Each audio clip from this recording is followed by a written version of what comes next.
Здравствуйте, дорогие земляки!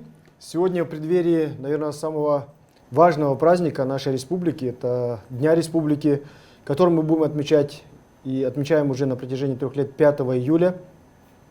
Все вместе будем его праздновать. Вот в преддверии этого праздника мы сегодня встретились с нашими учеными, чтобы обсудить историю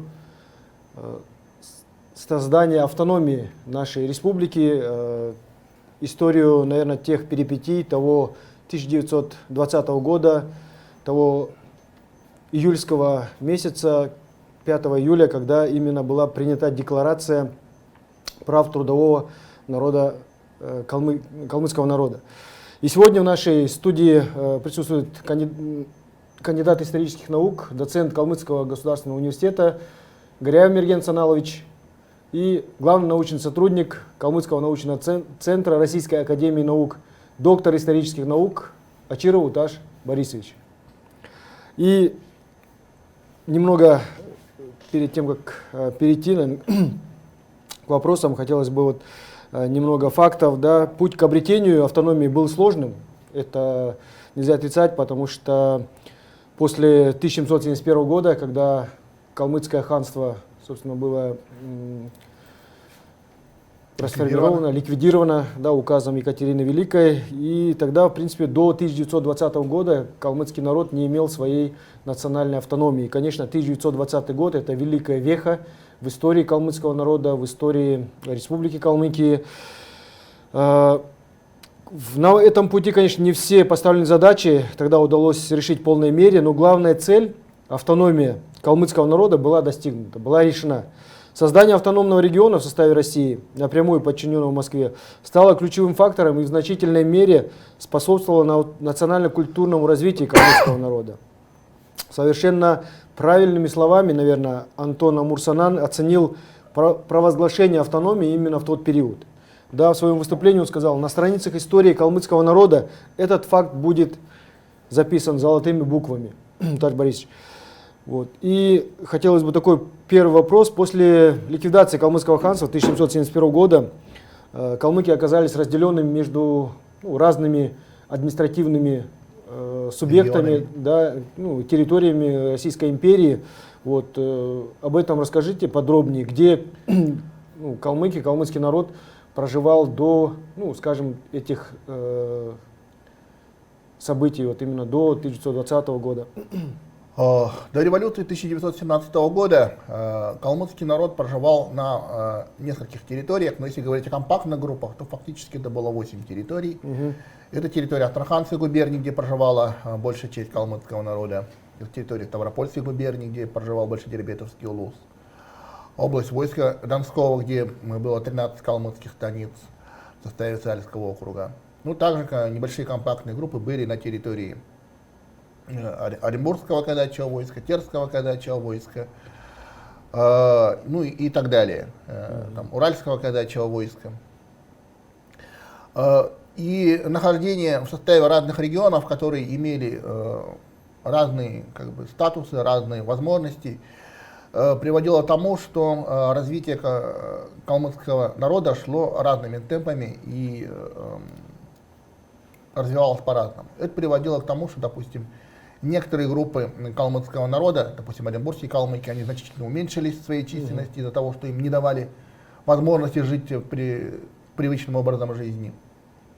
А другие, допустим, донские калмыки, которые имели широкие автономии, имели возможность соблюдать свою религию, имели хорошее финансирование благодаря богатым финансам войска Донского.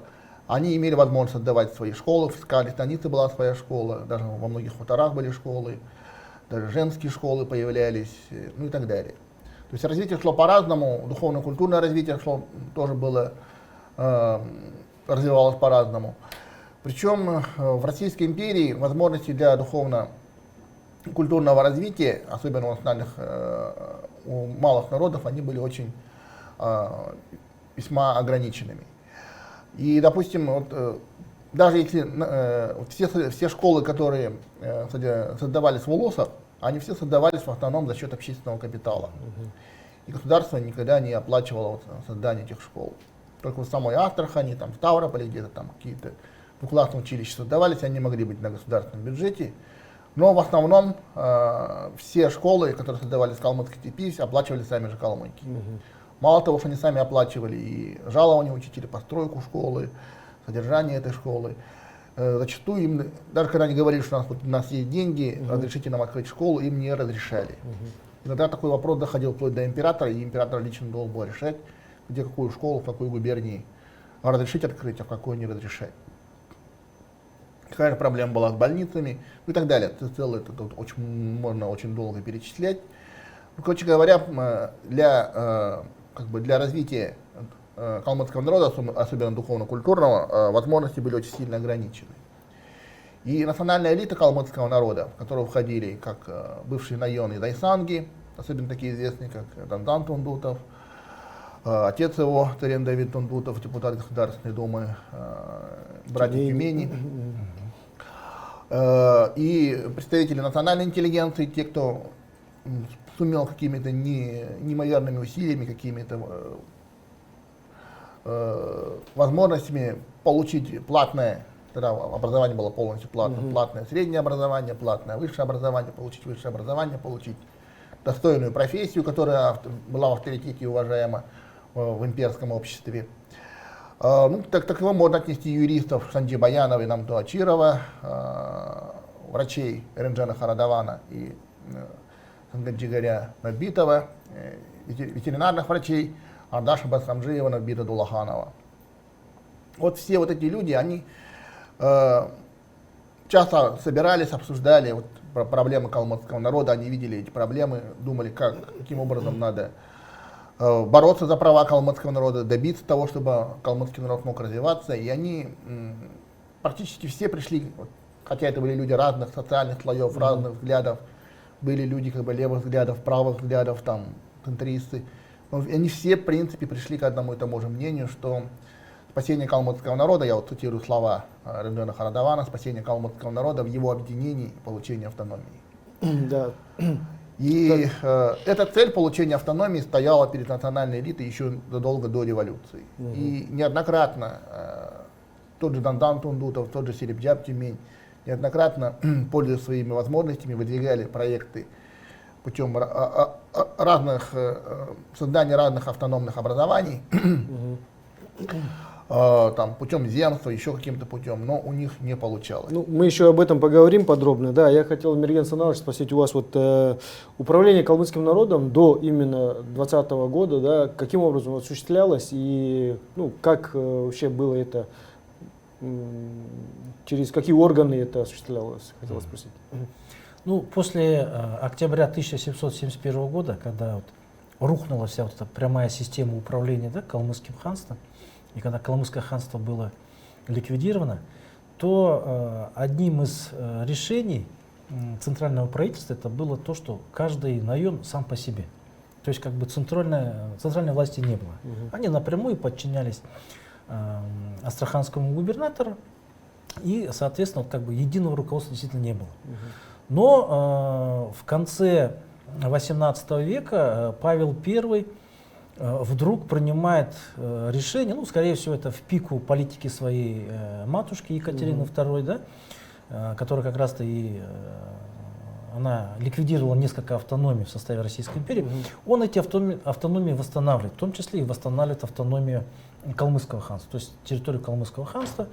Правда, как писали более поздние и современники, и более поздние исследователи, что калмыцкое ханство конца 18 начала 19 веков это только бледная тень вообще калмыцкого ханства там 17-18 веков. Ну и долгий период времени вот как бы в калмыцкой степи, именно в калмыцкой степи, не проходили каких-то вот таких кардинальных изменений. Вплоть до конца первой четверти 19 века, когда наконец-то принимаются какие-то положения, да, о том, что вот калмыцкой степью необходимо вот как-то управлять. То есть формируется система приставства, главный пристав, улусные приставы.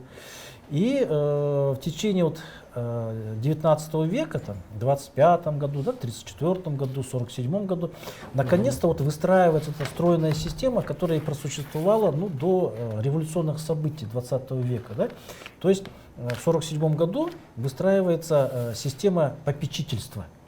И в конечном итоге вот, действительно вот эта система она была выстроена. И в Калмыцкой степи происходят кардинальные изменения. Строятся там станицы, оседлые поселения. Тогда же закладываются основы того, что вот, необходимо формирование местной элиты. Ну, я имею в виду элиты не аристократии, а именно ученые элиты. То есть открываются школы. Школы при Улусах, школы при Астрахани. И вот эта система, вот как упомянул Уташ Борисович, вот она действительно существовала. И вопросы о том, что действительно необходима автономия с целью сохранения калмыцкого народа, она действительно бытовала в умах калмыцкой аристократии еще в XIX веке. Ну и можем сказать, что действительно революционные события первой четверти XX века, она действительно вот, ну, дали калмыкам автономию. В результате вот, калмыцкий народ как таковой вот, сохранил, ну, не полностью, может быть, свою культуру, язык, быт. Да, вот здесь вы затронули как раз ну, уже момент, да, февральской революции 1917 года. И вот хотелось бы узнать ваше мнение. Вот февральская революция, да, она дала толчок для развития ну, как бы национального такого самосознания не только калмыцкого, но и многих других народов, да, Российской империи. И вот и мы знаем, что уже в марте 1917 года, да, прошел первый съезд. Ну, он был такой, как бы, пока не тот, о котором мы все знаем, да, но первый съезд уже представителей калмыцкого народа. Вот об этом есть какие-то сведения? Можете рассказать? Ну, я прежде всего внесу небольшую такую поправочку. Дело в том, что как бы в современной исторической науке произошли определенные изменения, связанные с изучением революции 1917 года. И теперь как бы мы историки, мы уже не делим революцию на февральскую, на октябрьскую. Это сейчас называется считается одним процессом Великой Российской революции по аналогии с Великой Французской революцией. Соответственно, вот и февральские события. Одна вытекла из другой, получается. Да, это были разные этапы одного и того же процесса.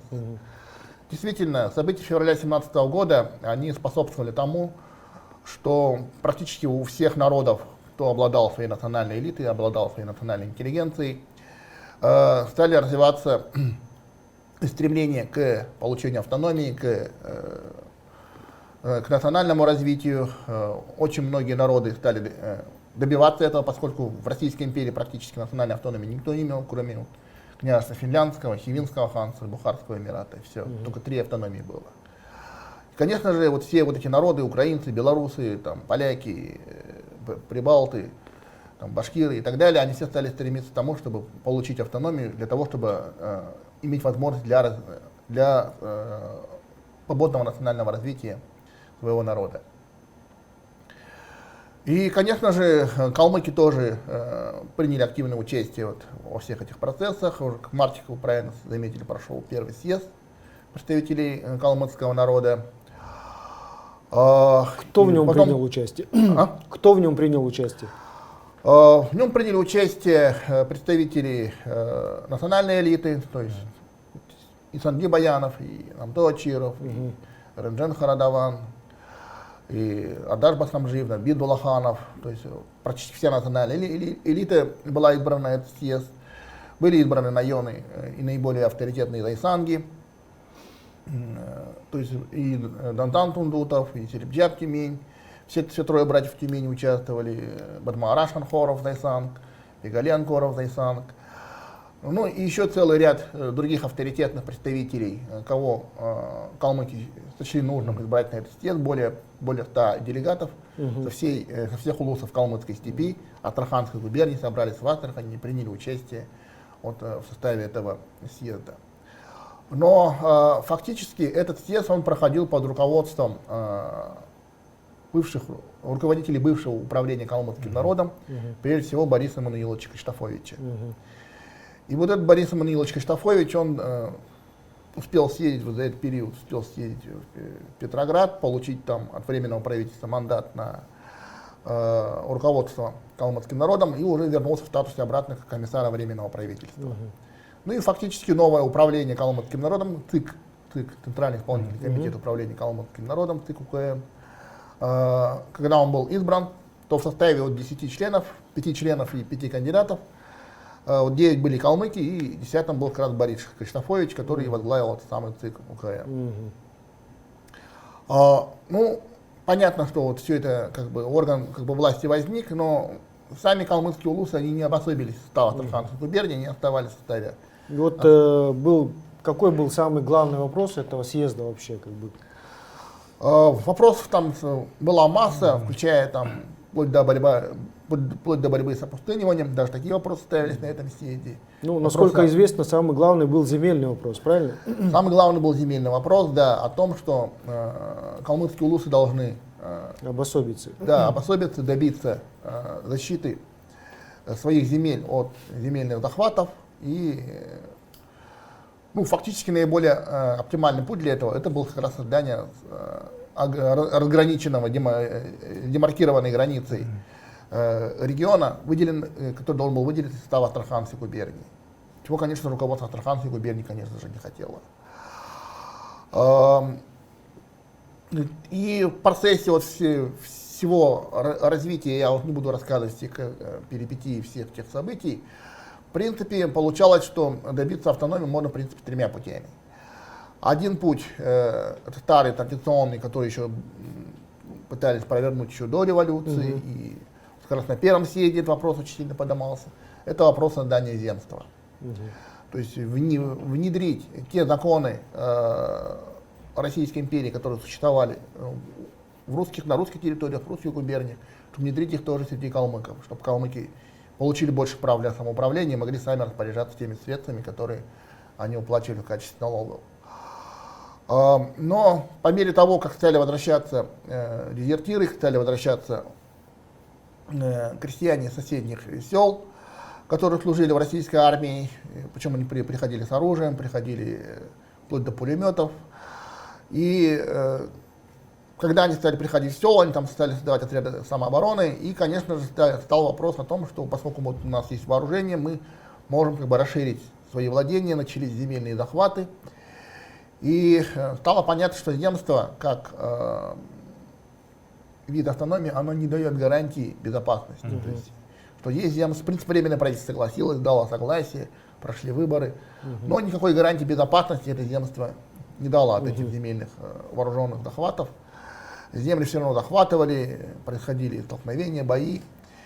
И в этот период Найон Данзан Тундутов предложил другой путь, тоже в какой-то мере традиционный, это переход калмыков в казачество. Соответственно, если калмыки перешли в казачество, им выдали вооружение, их стали призывать бы на военную службу, выдали бы вооружение, ну, соответственно, они получили бы большие возможности для защиты своей земли. Тоже одно время метались, к какому казачеству присоединиться, был вариант присоединиться к Донскому, потом к Астраханскому.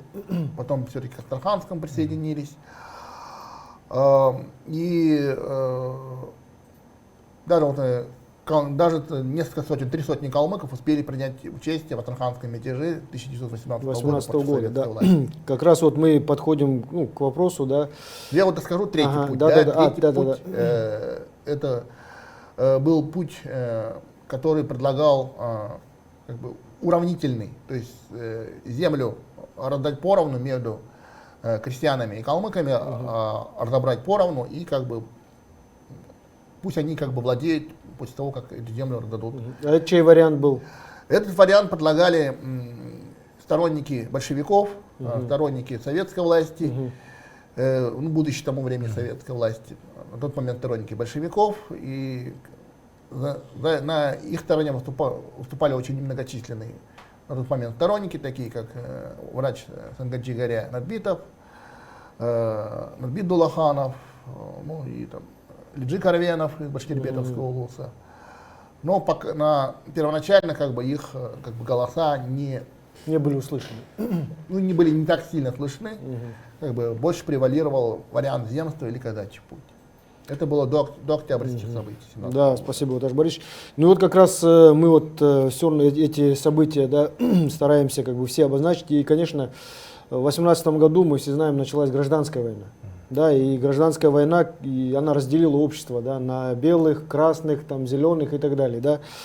Многие видные деятели вынуждены были оказаться в эмиграции, да, и в том числе те, которые стояли вот как раз и во главе этого движения, допустим, об национальной автономии, это в первую очередь там и тот же Харадаван и так далее, да, мы знаем. Вот. Надо сказать, что это время, как раз вот именно гражданской войны, они еще в социально-экономическом плане очень сильно повлияли, да, на население, калмыцкое население. Ситуация в степи социально-экономическая, да, очень резко ухудшилась, да, мы знаем, потому что бессистемные повальные эти реквизиции, да, привели к тому, что вот практически полностью было население разграблено, реквизированный там скот, лошади и так далее. Да, вот этот период в двух-трех словах, Мирген Саналович. Да, действительно, после переворотов, да, как сегодня говорят, февральский переворот, октябрьский переворот, общество было расколото на части, и, соответственно, расколото оказалась не только политическая элита, расколото оказался народы, народы, которые проживали на территории бывшей Российской империи. Кто-то поддерживал этих, кто-то поддерживал этих. Ну и калмыки также оказались расколоты. Какая-то часть поддерживала, скажем так, белое движение, да? Какая-то часть поддерживала большевиков. Ну и калмыцкая степь, она оказалась еще и в эпицентре вот этой гражданской войны, как проходили то белые, то проходили красные, то какие-то мародерствующие, бандитствующие там группировки. И все вот эти трудности вот этой гражданской войны, да, как вы говорили, реквизиции, вот как раз-то и легли на плечи простого народа. Да. То есть действительно окончание гражданской войны для Калмыкии она характеризовалась глубочайшим упадком, экономическим упадком. Действительно доходы, ну, говоря современным языком, калмыцкого народа в виде скота, они действительно резко упали. То есть вот еще с 19 века калмыки старались реже, что ли, или меньше заниматься тем же самым разведением лошадей. Потому что и на протяжении всего 19 века лошади служили средством для того, чтобы их забирать в армию. Ну и когда в степь приезжали начальники, то калмыки должны были выставлять вот эти именно лошадей. И не всегда этих лошадей им возвращали, или возвращали в том состоянии, в котором они были. То есть и в 20 веке, когда вот шла гражданская война, вот именно вот эти лошади, табуны лошадей, они как раз-то и служили источником пополнения конницы и белых, и красных. Ну а про крупный рогатый скот и мелкий рогатый скот, конечно же, тоже можно говорить бесконечно, что и цифрами оперировать это не только десятки тысяч, это может быть даже действительно сотни тысяч голов. Тем более, что калмыки и какая-то часть калмыков, да, вот, уходила из этих регионов, спасаясь, угоняли свой скот. Поэтому действительно, но я не говорю, что именно это только Калмыкия, как регион пострадал от гражданской войны, пострадали все регионы. Но так как мы говорим именно, да, как говорим об этой республике, о Калмыкии, то вот акцентирую внимание, что действительно это и большие потери людские, то есть даже, наверное, не знаем, не узнаем конкретно, каковы были потери именно в населении. Так что действительно вот эти революционные события, потрясения, когда вот брат на брата, сын на отца, дед на внука, они действительно вот сказались и на самой численности калмыцкого народа, ну и на его экономическом потенциале. И после революции, и после гражданской войны, и после установления советской власти было приложено очень много усилий для восстановления того самого поголовья скота. Ну, наверное, мы любим сравнивать, да, что вот экономика Советского Союза, Российской Федерации с экономикой Российской империи до 2014 года, то действительно мы и в советский период, и сегодняшний период, ну, наверное, так и не дотянули до того потенциала на 2014 год. Спасибо, Мирген Саналович.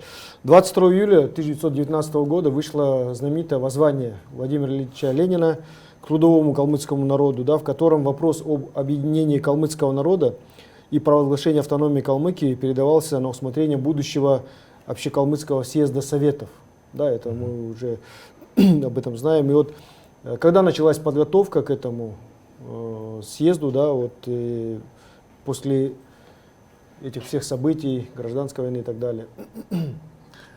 Ну, я хотел бы сказать о том, что проект создания автономии, он практически никогда не исчезал, да, с повестки управления калмыцкого народа. Ну, он все время откладывался из-за все время гражданских, откладывался, да, потому вот что этих. противодействовала Астраханская губернская власть, там были какие-то более важные другие события у федеральной власти, там, у союзной власти. Поэтому этот вопрос действительно постоянно откладывался.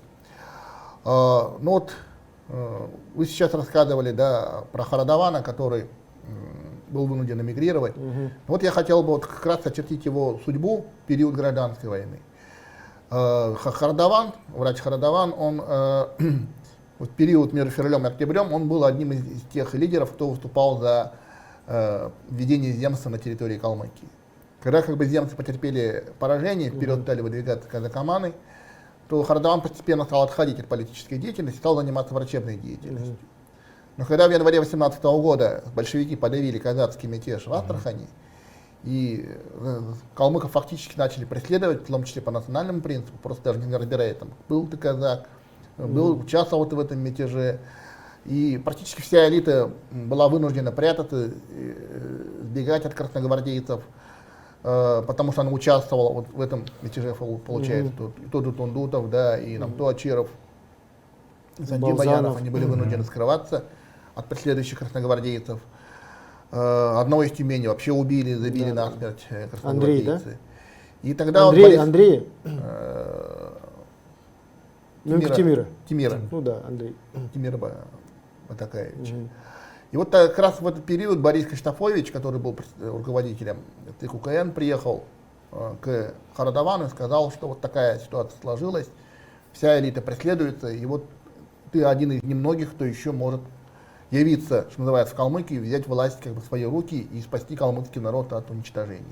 И он просил его прекратить эту врачебную практику, он работал в Царицыне, покинуть как бы комфортабельное свое жилье в Царицыне, уехать в Калмыцкую степь и перевести ее под власть советов с тем, чтобы спасти их от истребления красногвардейцев. И Харадаван выезжает в степь, создает там первые советы. Потом эти советы избирают тоже проходит очередной первый съезд, да, который тоже не тот, который общекалмыцкий, первый, челгирский. И вот на том первом съезде Харадаван избирается первым руководителем советской Калмыкии, который еще не имеет прав автономии, а по-прежнему входит в состав Астраханского края. И вот в течение года Харадаван постоянно пытался неоднократно, вот в течение 18 года 3 съезда было депутатов калмыцкого народа. Харадаван на каждом съезде, не только Харадаван, все его поддерживали, и Хадылов, и Дулаханов, и Араши Чепчаев, и Антон Амурсанам, все его поддерживали в этом, но как бы дальше, когда они продвигали вопрос дальше, он упирался в позицию астраханских краевых властей, федеральных властей, и вопрос дальше не шел. И в конце концов Харадаван как бы разочаровался в своих возможностях, сказал, что это бесполезно, и он отходит от политической деятельности и уезжает снова заниматься врачебной практикой. Потом он попадает как бы под контроль белых и переходит на сторону белых и эмигрирует потом в Европу, где он стал одним из лидеров евразийского движения.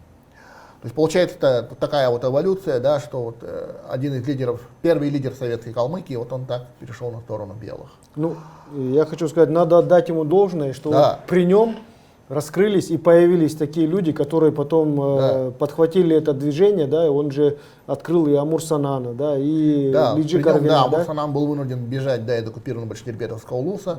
Вот при нем он был кооптирован в состав ЦК трудового калмыцкого народа и смог наконец раскрыть себя, и Араши Чепчаев, и Антон Амурсанан пришли как раз при нем. И вот когда Харадаван отошел от руководства ЦИКом, на его место прошла реорганизация, на его место пришли новые руководители, ими оказались как раз Араши Чепчаев и Антон Амурсанан. Вот тот период, и вот как раз вот, как Мирген Сыналович описал ситуацию, да, и вот из-за этого вала бандитизма, из-за этого вала конфискации, то белых, то красных, это вот как в фильме, да, приходят красные грабят, приходят белые грабят, а куда же крестьянину бедному податься? Вот куда же калмыку бедному податься? Там фактически конфисковали все, конфисковали скот, имущество. Вот, были случаи, когда вот приходят, нечего воровать. Ну, тогда вот то, что не надо, все равно тащат. И, Ну, это очень хорошо описал Плюнов в своих... да, Плюнов очень хорошо описал в своих воспоминаниях. И есть, в принципе, и другие описания, кто вот свидетели этих событий, они описывали вот эти ужасные Бесчинства, грабежи. которые проходили здесь, на территории Калмыцкой войска, которые степи. проходили по территории Калмыцкой степи, грабили практически все тут. И настроения калмыцкого народа стали вот резко меняться в пользу, поскольку в тот период калмыки контролировала советская власть, они стали меняться на антисоветские. Потом пришли белые, стали уже меняться в другую сторону. Но тут проблема была вот в чем. На территориях, на широких пространствах Юга России очень большое значение имела вообще кавалерия.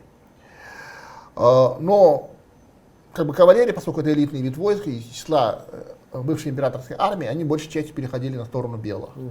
Мало того, казачьи войска, которые тоже как бы имели, тоже преобладали кавалерийские соединения, тоже стали переходить в сторону белых.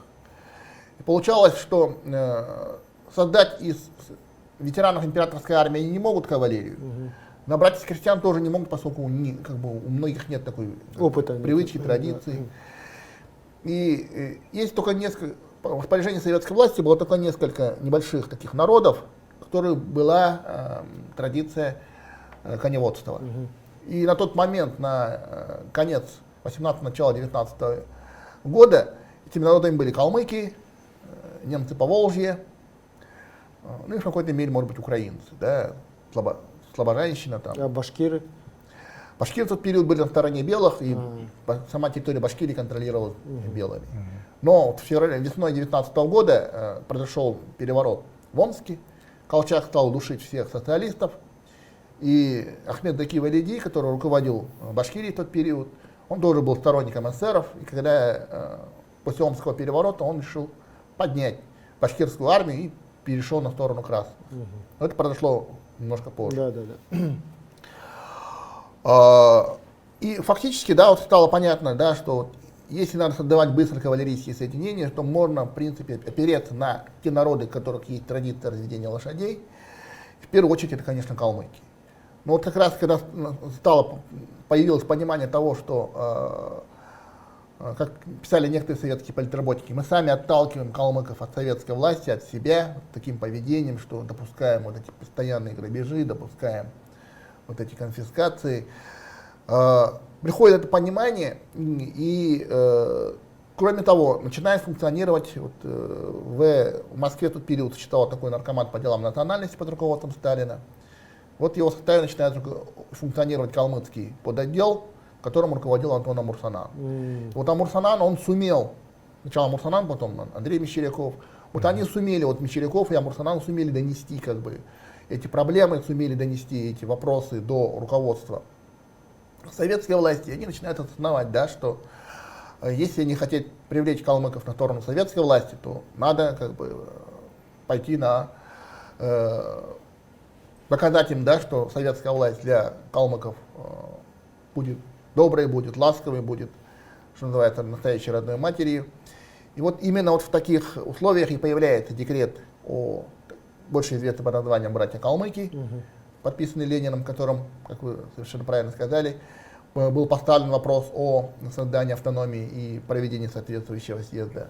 Мало того, через 2 дня Ленин выпускает еще один указ, еще один декрет, который был даже еще более важен, в котором он указал, что запретил конфискации ниже определенной нормы. То есть какая-то норма скота у калмыков обязательно должна была оставаться. Ниже эти цифры нельзя было конфисковывать скот. То есть у калмыков появилась защита от скота, а потом был еще издан отдельный декрет о защите от земельных переделов. То есть фактически советская власть приняла ряд законов, которые защитили калмыков от земельных переделов, от конфискации скота и дали обещание в будущем создания национальной автономии при условии изгнания белых из калмыцкой степи. Ну да. И вот когда белые были изгнаны, да, в феврале 1920 года, началась как раз подготовка к первому, да, общекалмыцкому съезду. Хотелось бы узнать, вот, кто принял участие в съезде и как вот делегаты выбирались. Ну, это уже был очередной первый съезд, но в чем отличие этого съезда от других, правильно заметили, он был общекалмыцкий. Это был съезд не просто калмыков Астраханской губернии, да. это был съезд калмыков и не только Астраханской губернии, но и других регионов. То есть там были, соответственно, избраны делегаты от Большедербетовского улуса, Ставропольской губернии, там были избраны делегаты от донских, калмыцких станиц. Кроме того, советская власть в тот период придерживала принципа, что как бы национальную автономию создавать можно, вообще какие-то регионы создавать можно, но следует избегать через полосицы, поскольку это ведет к земельным спорам. А получилось так, что вот между донскими станицами, Большедербетовским улусом и Астраханскими улусами пролегала большая полоса русско-украинских сел, там, Ремонтная, Заветная, там, Ну, это Царицын, Владикавказ, Плодовитая. это дорога, да? была?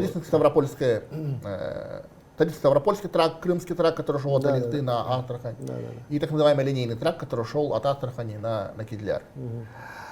Вот, делегаты этих сел также избирались на общекалмыцкий съезд, представители этих сел, поскольку они должны были войти в состав будущей Калмыкии. Ну, существовали какие-то определенные нормы по численности населения. Кроме того, также избирались на съезд, не избирались, а на съезд были приглашены в качестве гостей без права голосования представители других групп калмыцкого народа, от оренбургских калмыков, от уральских калмыков, терских, от кумских калмыков, с тем, чтобы они приняли участие вот в этом очень важном акте государственного значения. Но фактически для них стоял вопрос о том, что им придется уже переселяться на территорию будущей автономии. А вот донские, ставропольские и астраханские калмыки, они должны были объединиться в состав одного региона вместе с теми русско-украинскими селами, которые как бы находились вот в составе всей этой зоны. Так что фактически этот съезд действительно он был общекалмыцким и объединил все части калмыцкого народа. Даже были сведения, что там был представитель даже сарт-калмыков, да, насколько мне известно. Не понял? Сарт-калмыков был представитель, да, один? У меня нет такой информации. Нет такой информации, да. Ну, переходя к съезду, да, мы знаем, что он проходил в поселке Челгир. До сих пор даже есть музей, место, да, где проходил этот съезд. Он проходил как раз в эти, ну, получается, в июльские дни. Вот, и о самом съезде что можете сказать? Вот, с какого по какой период он проходил? Есть ли какие-то вот, ну, документальные сведения, как он проходил? Это Съезд. впервые калмыки, вот надо представлять, что это калмыки впервые встретились за, можно сказать, за 200-летний, наверное, период, да, вот, ну, не 200 лет, а даже больше, да, получается, где-то 240, нет, не 240, это... Ну, если считать, донские калмыки отделились еще намного раньше, чем в еще, 1771 ну, пусть примерно 200 лет, можно да, говорить, как бы. да, еще больше. Это были совсем разные административные территориальные Да, единицы, да, которые вообще даже между собой никак и не соприкасались, правильно? Да. Поэтому это было, наверное, очень тяжело, да? Можете рассказать? Или, с другой стороны, это было, наоборот, как бы объединяющим фактором? Вообще весь съезд проходил в атмосфере очень такого большого воодушевления. Калмыки очень радовались, что они наконец дождались, да, вот этой долгожданной автономии. Они понимали, да, что на съезде будет автономия эта провозглашена. Ну, как положено, на съезде в тот период существовала политическая фракция политической партии. Партия, понятно, дело была одна. Большевиков. Коммунистическая. И перед тем, как проводить заседание съезда, фракция проводила свое заседание, коммунистическая фракция проводила свое заседание, где эти вопросы проговаривала сама между собой. Потом они заранее принимали какую-то резолюцию, и потом эту резолюцию выносили на съезд, где и пытались уже протащить ее уже среди беспартийных депутатов, в которых было абсолютное большинство. Ну, говорят, приняло участие около 300 человек, да, вообще, как бы в этом съезде? Да, больше, по-моему. Больше даже, да?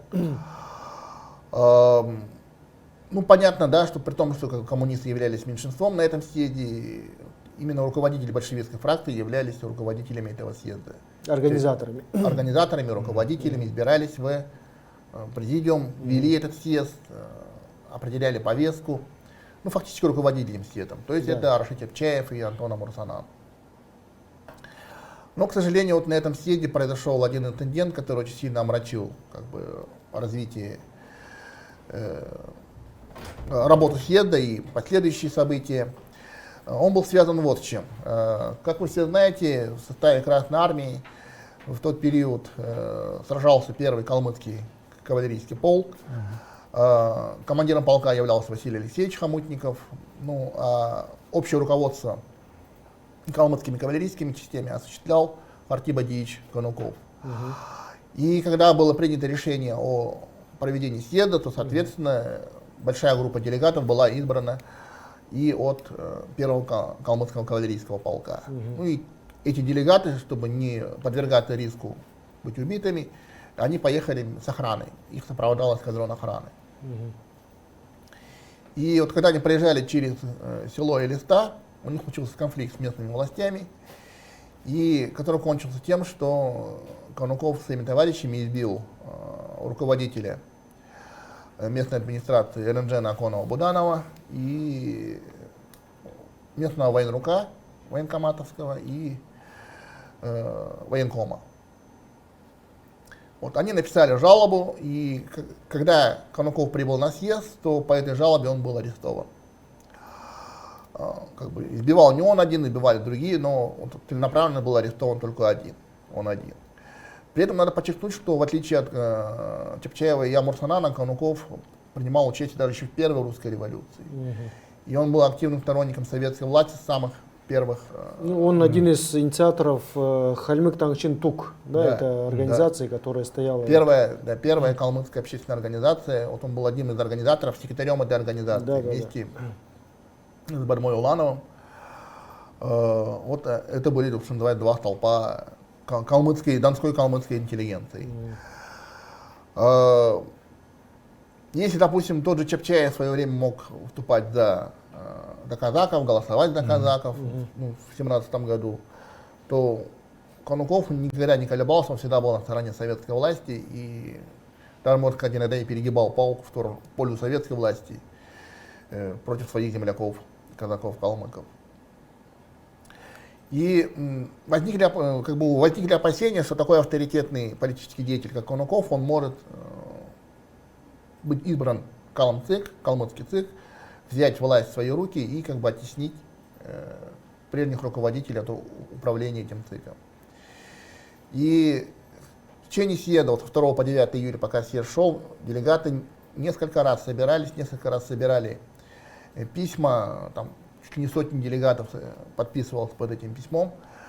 Давайте, простим Конукова, да, говорят, нельзя. Ну давайте. Вот он уже политический деятель, важный политический деятель. Он же приехал специально на съезд, он избран, он делегат. Давайте он примет участие в съезде, а потом свой срок досидит после съезда. Нет, говорит, тоже нельзя. Вот до конца съезда он просидел, потом его отпустили, и он уехал. Его даже не избрали в калмыцкий ЦИК, хотя там было более 20 членов избрано, даже вот женщина была избрана, Була Акугинова. Но вот Хартиба Диича Конукова в этот ЦИК не избрали. Ну и в последующем вот этот инцидент имел свои последствия, которые кончились тем, что донские и калмыцкие станицы отказались присоединяться в состав калмыцкой автономии. Да, они провели еще у себя еще один съезд, да? Ну да, они провели соответствующий съезд, даже два съезда. Да, там даже вот выезжали с ЦИКа, это Лиджи Карвин, да, туда принимать участие. Егор Сайков.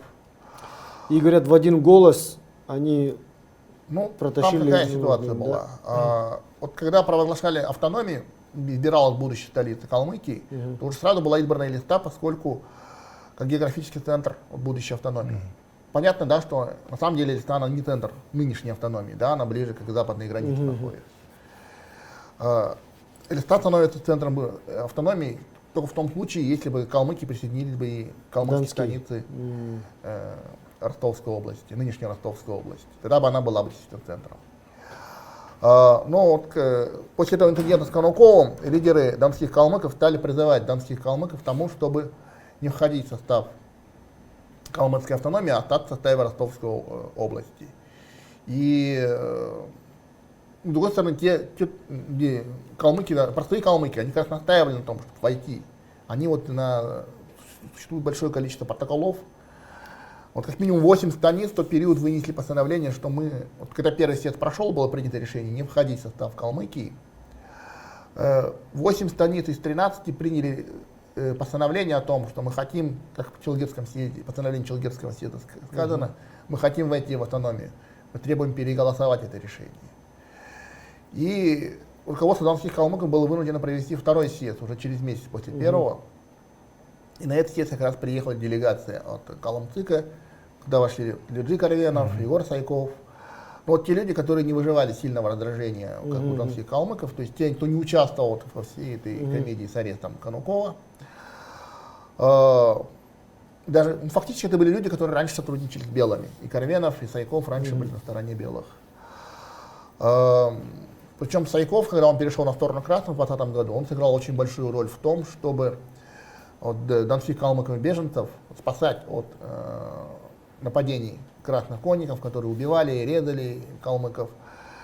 Вот именно Егор Сайков получил мандат от руководства Красной Армии и ездил по всему Кубанскому краю, собирал калмыков, свозил их в Екатеринодар для того, чтобы их уберечь от вот этих бессудных казней. То есть вот этот человек, его донские калмыки хорошо знали, ценили, уважали. Вот послали именно таких людей, которые не вызывали у них раздражения, пользовались авторитетом. И вот Карвенов и Сайков потом рассказывали, что когда делегаты стали собираться, руководство вторым съездом 6 делегатов не допустило к голосованию, сказали, вы не имеете права, там придрались к каким-то мелочам, их не допустили к голосованию, одного арестовали. И когда начали голосовать, то 20 голосов было за вхождение в состав Калмыкии, 21 голос за невхождение в состав. Действительно, перевесом в 1 голос донские калмыки добились того, чтобы не войти в состав Калмыкии. Вот из-за этого решение и Ленина, и Калинина о том, что вот понятно, что провозглашение было 5 июля, но решение все-таки выносит Москва, последнее решение остается за ней. И вот решение Ленина и Калинина, оно последовало только в ноябре 1920 года. Да. Они ждали, чем наконец кончатся споры вокруг калмыцких станиц Ростовской области. Будут они присоединяться к Калмыкии или не будет. Только после того, как они получили уже точные сведения, протокола от этого съезда, там, решения Ростовского областного руководства, они тогда уже приняли решение, что вот границы Калмыкии будут вот именно такими. Включением Ремонтнинского района, Заветнинского района, но без калмыцких станиц. И в ноябре 2020 года они принимают соответствующие декреты в ЦИК и Совнаркома РСФСР о том, что Калмыкия выделяет состав Астраханской, Ставропольской губернии и создает вот регион в соответствующих границах. Значение решения съезда вообще в целом для калмыцкого народа в двух-трех словах, Мерген Саналович, Тош Борисович. Ну, значение, наверное, великое. То есть в составе России, современной России, уже больше 100 лет существует автономия. А существование автономии, это, наверное, есть возможность сохранения традиций, обычаев, языка, культуры.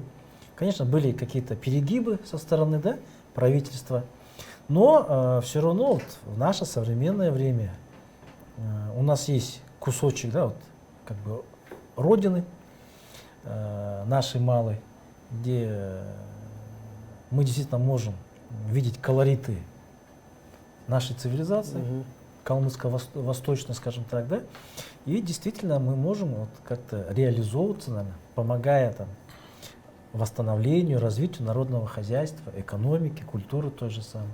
Так что я думаю, что действительно то, что проходило в 1920 году, это значимое событие в истории не только калмыцкого народа, но вообще народов Калмыкии, то есть всех тех, кто проживает на территории республики.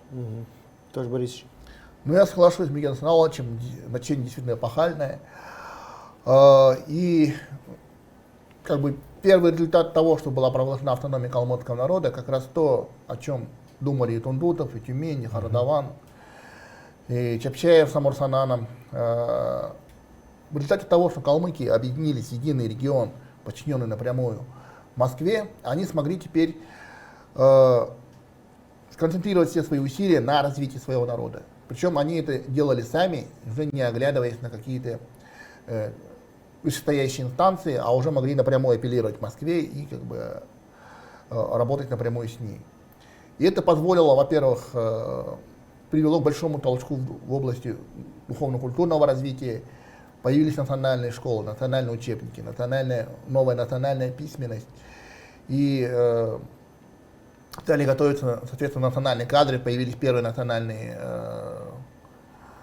курсы, потом уже институт. Появился театр национальный, появились ансамбли, Печать. появилась национальная печать, радио, первые калмыцкие актеры появились.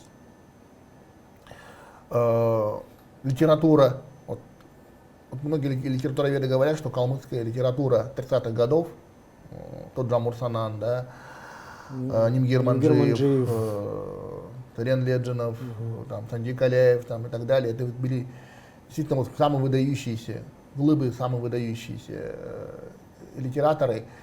И расцветка калмыцкой литературы как раз приходит как раз на 30-е годы. Поэтому действительно вот создание автономии оно привело к очень большим переменам в области духовно-культурного, в сфере духовно-культурного развития калмыцкого народа. И способствовало тому, что калмыцкий народ объединился и стал развиваться уже как единый в составе Российской Федерации. Ну и вот, в принципе, сейчас я хотел бы спросить вот несколько слов для вот как вы видите будущее, да, и вот для молодежи какие-то наставления, чтобы вот они понимали значение этого. Это праздник новый у нас, всего лишь 3-й год у нас, да, отмечается, но его значение, наверное, неприходящее, да, это день, который, ну, он должен, молодежь должна понимать значение его не просто как обычный день, там, да, выходной и так далее, а что вот именно в этот не день. выходной даже. Не, ну я вообще говорю, что этот день, не, в Калмыкии он выходной же. Ну да. Поэтому, чтобы они понимали значение этого, не просто как выходной день, да, там, суббота, воскресенье, а что это именно в этот день, на самом деле, решилась, наверное, судьба калмыцкого народа и то, о чем ни одно поколение, да, вот, мечтало, чтобы это когда-нибудь свершилось, да, и именно благодаря, допустим, вот каким-то стечениям обстоятельств, да, и то, что вот Амур Санан, допустим, выехал, да, в Москву, что он там смог убедить, допустим, Харадаван не смог убедить, а вот Амур Санан именно, да, ему удалось достучаться, да, до вышестоящих органов, наверное, объяснить ситуацию и так далее, и именно благодаря его настойчивости и того же Мещерякова Дмитрия, да, Андрея Мещерякова, вот их стараниями случилось то, что был проведен первый съезд в первую очередь, да, а потом и издан в ноябре указ о создании Калмыцкой области, вот, автономной области. Поэтому хотелось бы ваше вот мнение.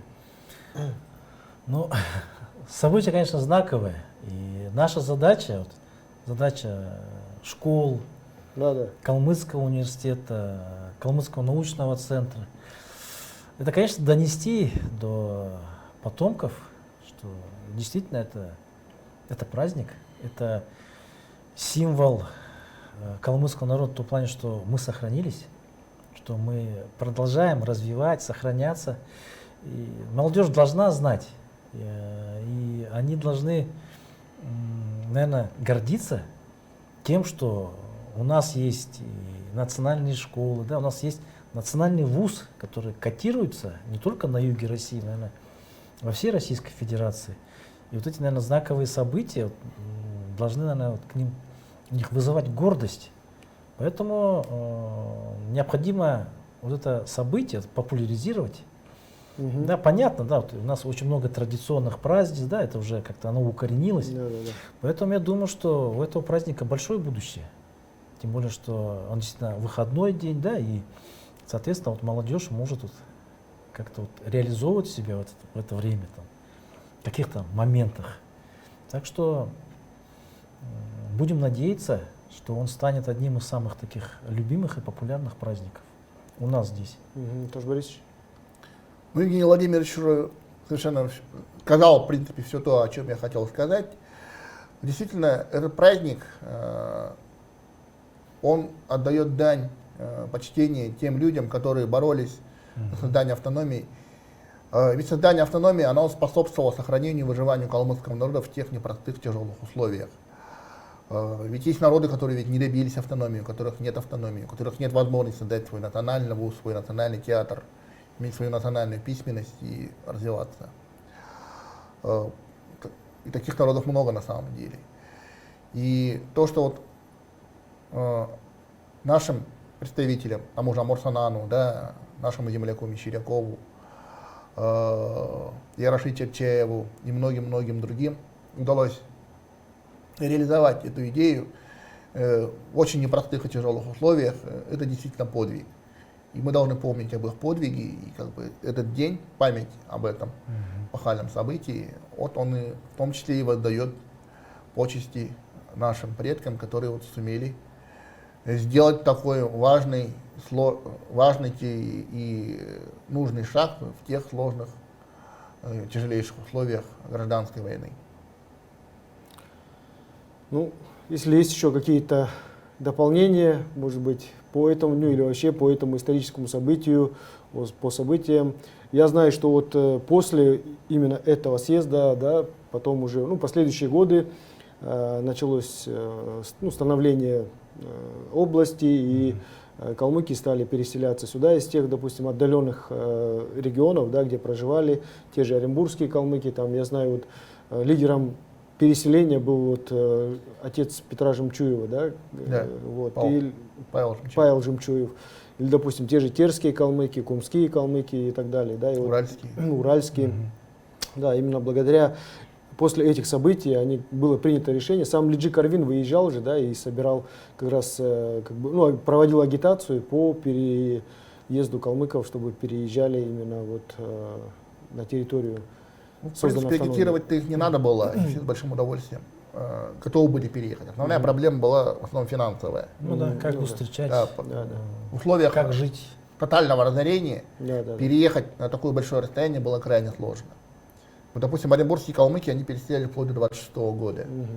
Причем первые уже стали переселяться еще в 2020 году. Но это были те, у кого сохранился скот, сохранились лошади.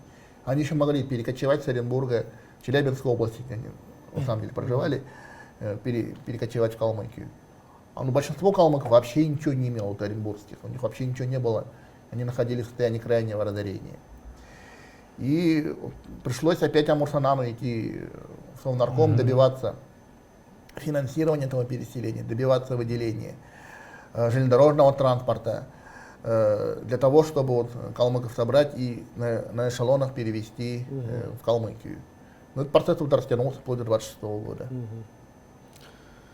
Ну, всему этому послужил, конечно, первый съезд, да, который как раз принял эту декларацию 5 июля, и поэтому, конечно, большая благодарность всем тем, кто тогда в тот период времени, да, вот был как раз на острие всех этих событий, благодаря которым был собран этот съезд, да, на котором как раз именно общекалмыцкий съезд, на котором решилась та самая главная задача, о которой на протяжении 200 лет мечтали калмыки, которые проживали в разных регионах России, в разных губерниях, вот, объединение калмыцкого народа. И нам сейчас, вот,